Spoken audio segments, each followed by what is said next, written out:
And members of the National Macroeconomic Council commend successes achieved in export trade.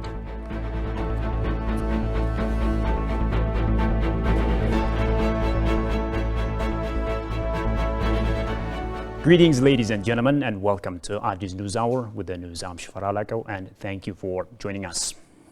Now, President Sahle-Work Zewde appreciates Ethiopians for their age-old value of coexistence, despite pluralism and polarized differences threatening to tear their unity apart. She urges religious leaders to hammer out pressing issues of the day with the faithful so that the culture of dialogue flourishes as the country finds itself in a crossroad situation. Ethiopians with different religions have lived in harmony for centuries. The East African nation has accepted and accommodated a variety of religions and teachings than any other country in the world. However, recently Ethiopia is soaked in a sea of polarized politics, seriously undermining its age-old value of coexistence. The Ethiopian Interreligious Council commenced at its 40th regular session in Addis Ababa on Thursday. President Sahle-Work Zewde, through words of appreciation for Ethiopians from all walks of life for coexisting despite religious differences.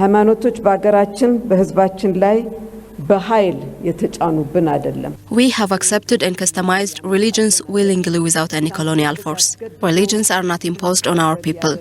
What makes Ethiopians different is that we accepted them based on our interests. This helps Ethiopians to live in harmony and peace. Ethiopians, irrespective of religious difference, have lived for centuries together. This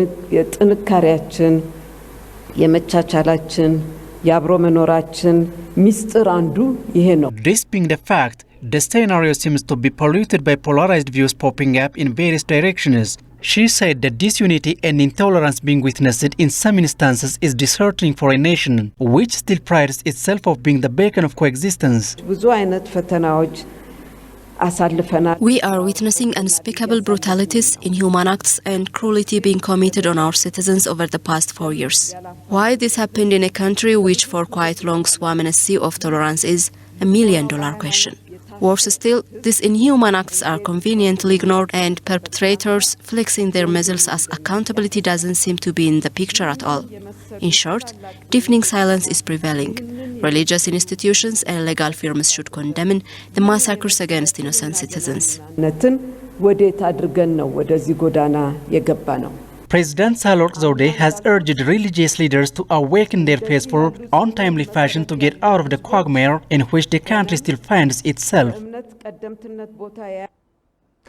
Well, the viewers, as you probably know, Ethiopia is set to plant billions of trees this rainy season, and the initiative is said to curb climate change and other related issues, including creating climate-resilient green economy through the National Green Legacy Initiative. And I'm joined here in the studio by Dr. Adafris Worku, the coordinator of National Green Legacy Program Technical Committee, to help us shed some light about the goal of the Green Legacy Initiative. Dr. Adafris, thank you so much for joining me. Thank you very much. Now, there is this dispute of, I think, water resources among some East African nations. So what will be the role of Ethiopia's Green Legacy Initiative to curb some of these challenges? Let's start with this. Yep. As we all know that the Horn of Africa particularly is very much connected hydrologically. Yeah. So that means that Ethiopia has to send, enough amount of water to all the neighboring countries up to Egypt. Exactly. So that means that the downstream countries, whenever when you have this transborder rivers, there is always disputes because there is conflict of interest among the upper and the downstream countries. Yeah. I hope that Ethiopia has been, sending the amount of water that she can send to the neighboring countries, and we never heard that Ethiopia wanted to harm the downstream countries by, not sending the amount of water they need. Mm-hmm.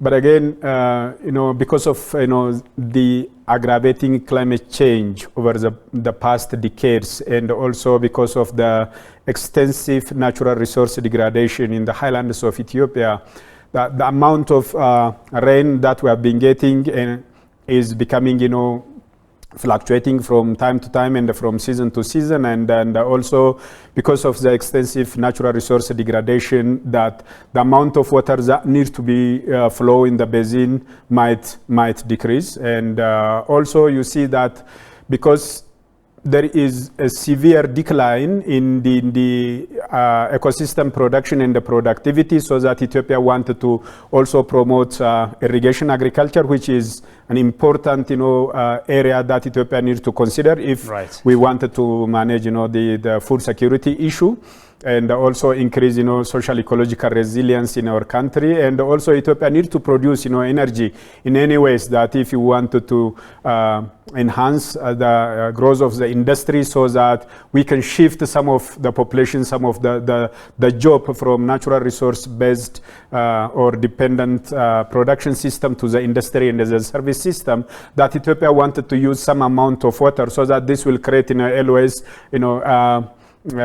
a doubt on the downstream countries, or a concern for the downstream countries that they might not get enough water. But Ethiopia, to taking into account also the interest of the downstream countries, and to show or to demonstrate to them that still Ethiopia wanted to send enough amount of water to the downstream countries, that we determined to restore the degraded landscapes in the highlands of Ethiopia and also elsewhere, so that our basin will be stable agroecologically, so that we will get enough rain. And also we will produce enough water, so that enough water will be flow to the downstream countries. So the role of the Green Legacy Initiative in terms of stabilizing the rainy seasons amount and also amount in our country, and also in terms of regulating the amount of water that needs to flow in the basin is going to be very huge, because we have been planting billions of seedlings to restore those degraded landscape, because a degraded landscape cannot produce or cannot get enough amount of rainfall. So that means that there will be no enough rainfall in the Horn of Africa. That is going to be not only the concern of Ethiopia, but also the concern of the neighboring countries and the global community. So to mitigate that issue of water scarcity, which is also going to be complicated by the changing climate, that the Green Legacy Initiative has put in place and pushed by the government of Ethiopia and its citizens to avoid the scarcity of water in Ethiopia, so that if Ethiopia do have enough water, then enough water will also go to the neighboring countries. So its contribution is not a small one, actually. That is going to be huge for the downstream countries too. Yeah, so obviously this Green Legacy Initiative is very important, especially to the downstream nations, right? So how should they support or shore up this noble cause? Yeah, this is, while we are promoting the Green Legacy Initiative as an initiative that deserves to be a Pan-African initiative, we wanted, to bring those downstream countries first to buy this novel idea that it is not only Ethiopia needs to be green, but also the Horn, the region needs to be green, so that the PASDEP countries need to consider this a very important initiative of landscape restoration. Actually, the Green Legacy Initiative is also beyond tree planting, that also wanted to make a stable water production, a stable rainfall production in the Horn, so that we have been expecting the downstream countries first to appreciate the effort of Ethiopia, and then to join hands and to support also Ethiopia what it has been doing, because all the activities that we have been doing today via Green Legacy Initiative planning and implementation are going to produce also a lot of fruit or benefit for the downstream countries. So we have been calling on our neighboring sister countries also to join hands and support Ethiopia for that good deed. Indeed. So in general, Ethiopia plans to plant these 20 billion trees. What's being done in addition to meeting this target set? What are some of the activities that you are doing?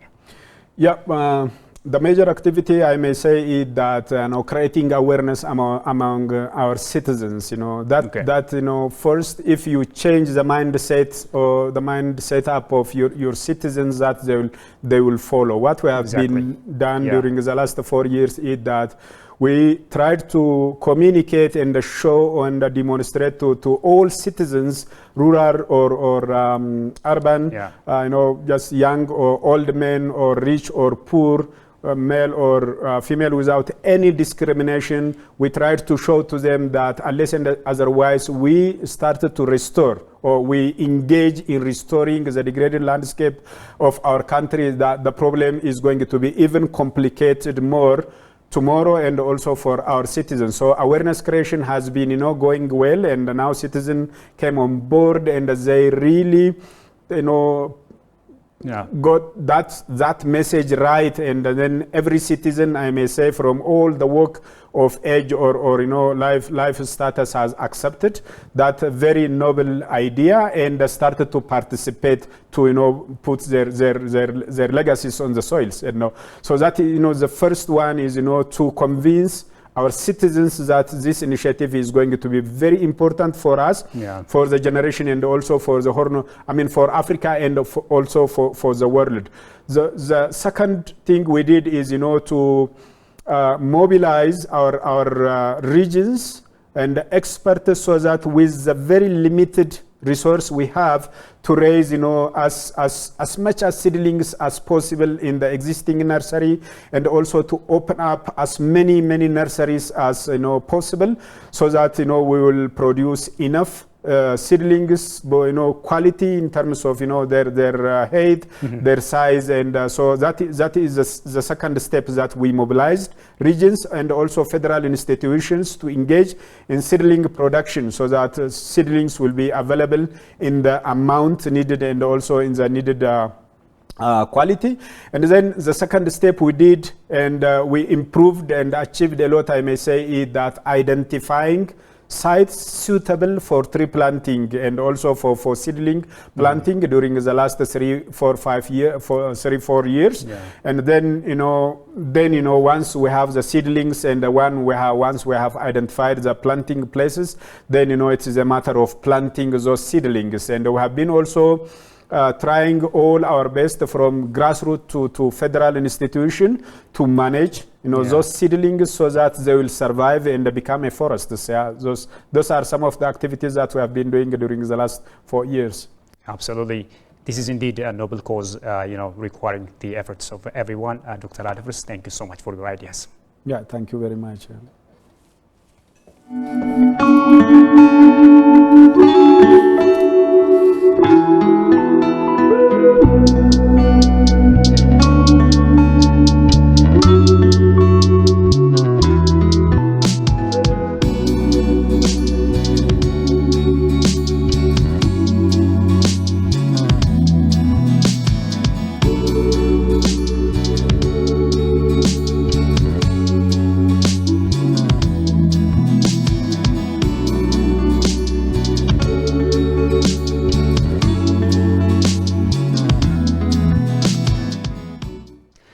Welcome back. You're still watching Addis News Hour. Now, the Ethiopian Minister of Health, Dr. Lia Tadesse, expresses gratitude to Ethiopians living in the United Kingdom and Northern Ireland for their financial support toward the reconstruction of health facilities in the Amhara and Afar states. Ethiopians living in the United Kingdom and Northern Ireland have donated a sum of £291,000 to the Ministry of Health, which they collected for the reconstruction of health facilities destroyed by the terrorist TPLF during its invasion to Amhara and Afar. Ethiopian ambassador to the United Kingdom, Teferi Meles, disclosed that the contribution of the diaspora toward the rebuilding efforts remains immense. Hida Health Center in Afar State, Woldi, Seril, and New Tagale Health Centers in Amhara State will be rebuilt with the income collected from the United Kingdom and Northern Ireland. The Health Minister, Lia Tadesse, for a part, has appreciated the support which was poured in by Ethiopians residing in London and its surroundings. The United Nations Office for Project Services, UNOPS, lauds Ethiopia's resolve to reach out to the people of Tigray by ensuring unfettered humanitarian access. Talking to ETV here yesterday, UNOPS Sub-Regional Director Worknesh Makonnen nevertheless indicated that although Ethiopia has signed a $300 million pact with the World Bank to support reconstruction efforts in Tigray, more needs to be done to effectively address the situation. Bidyam Alamayo presents Goshumalso's file. The Ethiopian government has time and again expressed resolve to find a peaceful remedy to the war in Tigray. It thus declared unilateral ceasefire on 2 occasions, while expressing the need to talk with the leadership of the TPLF unconditionally. The World Bank and the federal government of Ethiopia have signed an agreement worth $300 million to reconstruct the state of Tigray. Talking to ETV English, Sub-Regional Director for the United Nations Office for Project Services, Worknesh Makonnen, made it clear that the deal adequately addresses reconstruction efforts in war-torn Tigray. First of all, the $300 million that has been signed between the government of Ethiopia and the World Bank covers 5 war-affected regions in Ethiopia, including the Tigray region. So it's very important to clarify that it covers the Amhara, Afar, Oromia, Benishangul Gumuz, and the Tigray region. So the $300 million is going to be for these 5 regions. That clarity is very important. And the second one, and out of this $300 million, UNOPS is going to be a third-party implementing partner only in Tigray region. The rest of the regions are going to implement it themselves directly. And it's very important to understand why a third-party implementing arrangement is opted for is because of the current problem between the central and the regional government. During the past 6 months, Ethiopia and international partners have delivered medicines and medical supplies worth a total of 71 million birr to Tigray state, according to the Ministry of Health. The sub-regional director lauded Ethiopia's efforts to ensure unfettered humanitarian aid to Tigray. I think there is a huge development and progress in terms of reaching out, including to places like Wag Humra, and then a recent assessment in Humera area, including those places that have not been accessible so far. So overall, I think it's a very, very promising and really encouraging progress when it comes to humanitarian response across all the areas that are in need, not only war-affected areas, but also including the drought-affected areas. At the moment I think it's a very, very commendable. The Ethiopian government launched a military operation against the TPLF rebel group in November 2020 in response to the TPLF's brutal assault on a federal army base. The 16-month-long war has claimed the lives of tens of thousands of people and displaced millions. The UNOPS representative told ETV that they are undertaking preparations to launch reconstruction activities in 5 selected districts. It's not even a month since we signed this project agreement, but we have already, the UN is already on the ground, so we have multiple UN agencies that are currently working on the ground. We have already established our office and we have our team. We're currently deciding on this 5 selection of the warriors, and the coming few months we'll be starting on the rehabilitation reconstruction work. The UNOPS focuses on restoration of basic social services, and other UN agencies are working in rehabilitating gender-based violence. An Ethiopian military delegation led by Major General Tesfaye Ayalew, the head of the Ethiopian National Defense Force Deployment and Somali Region's Temporary Security Command Post Coordinator, discussed with Southwest State of Somalia on peace and security cooperation. The delegation received warm welcome from Commander of Sector 3 Brigadier General Zewdu Satarge and other top officers upon its arrival at Baidoa. Delegation was briefed on overall activities of Al-Shabaab in the area. Similarly, a discussion was held in Jubaland state of Somalia regarding the current peace and security situation in the areas bordering Jubaland and Ethiopia.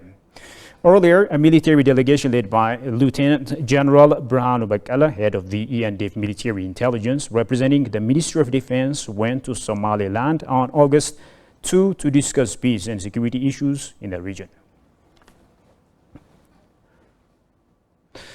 Moving on, Ethiopia says it still upholds its long-held One China policy. The remark came during an exclusive interview with the Ethiopian news agency by Mallas Alam, the spokesperson of the Ministry of Foreign Affairs. Alam said Ethiopia is closely following the recent tension created in relation to China and Taiwan. According to him, Ethiopia has been pursuing the One China policy over the years, and the present government also holds that same policy in its relation with China. Pointing out that Ethiopia has still a firm stance on One China policy, the spokesperson stated that the policy is supported by the United Nations and the African Union. He further said that Ethiopia will continue to strengthen its bilateral and multilateral ties, both at regional and international levels.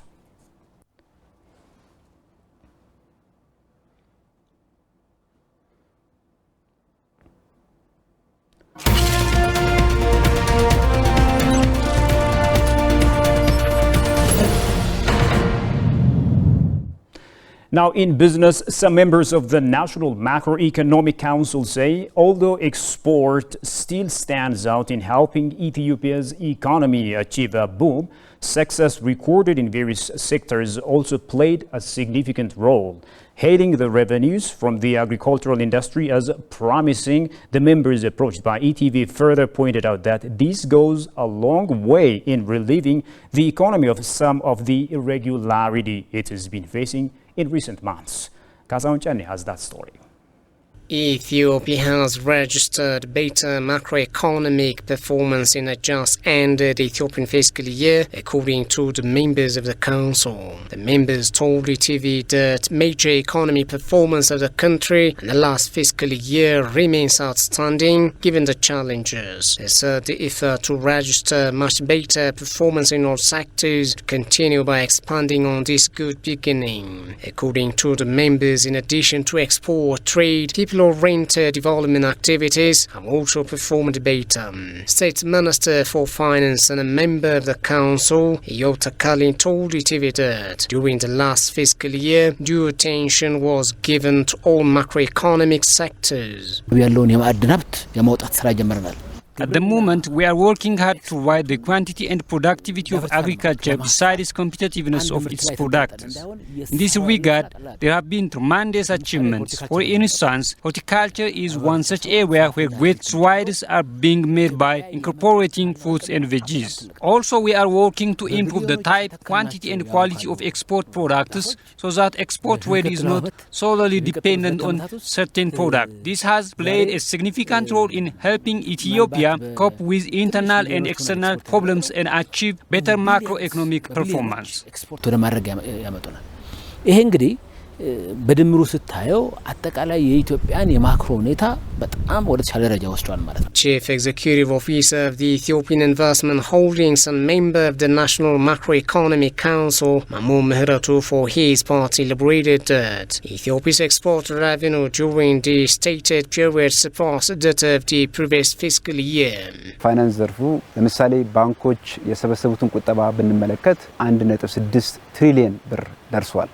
In the finance sector, for instance, if we take the savings of the banks, it has reached a whopping 1.3 trillion birr. As a result, the bank's lending has risen incredibly over time, and as of this year, it has increased by 26%. This is an indicator of the economic growth of the nation. $4 billion በላይ የውጭ የሸቀጦች ንግድ ገቢ ማስመዝገብ ችለናል። In the past year, apart from the normal macroeconomic activities, a lot of development initiatives have been carried out, contributing their fair share in the process. በተለይ በምስራቅ አፍሪካ ቀዳሚ የውጭ ቀጥተኛ ኢንቨስትመንት ተቀባይ ሆናለች ኢትዮጵያ። Particularly in the East Africa region, Ethiopia has become the first nation where FDI takes the lion's share of the revenue. Investments fetched over $3.3 billion, while untapped potential is still there. በጣም ትልቅ ሳቢ የሆኑ ነገሮች ናቸው ለውጪ ቀጥተኛ ኢንቨስትመንት እና ይሄ የራሱ ሚና የተጫወተ ይመስለኛል።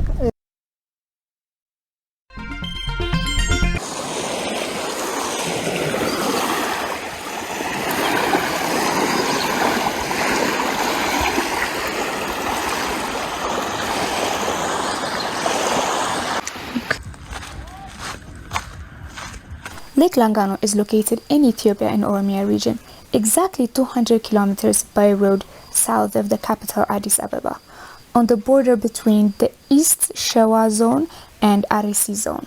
And there are many hotels and resorts that you can find by the lake. This one in particular is 149 kilometers closer to the city Addis Ababa.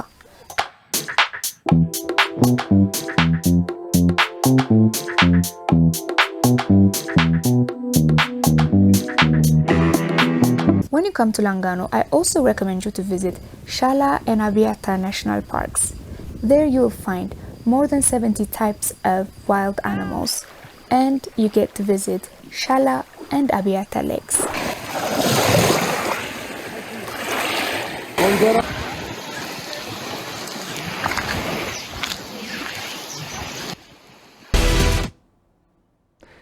You're still watching Addis News Hour. Now let's move to global news. The UN Secretary General Antonio Guterres urged governments to mitigate the effects of energy crisis, which is crushing the most vulnerable. According to Antonio Guterres, the largest energy company's profits in the first quarter of this year is close to $100 billion. Johannes Fantaun has more on that from Africa News. Speaking in New York Wednesday, the UN Secretary General Antonio Guterres urged governments to mitigate the effects of a threefold crisis: access to food, energy and finance, that is crushing the most vulnerable. The crisis fueled by the war in Ukraine and what the United Nations chief called grotesque greed by energy companies has sent energy bills through the roof. It is immoral for oil and gas companies to be making record profits from this energy crisis on the back of the poorest people and communities and at a massive cost to the climate. The combined profits of the largest energy companies in the first quarter of this year are close to $100 billion. I urge all governments to tax these excessive profits and use the funds to support the most vulnerable people through these difficult times.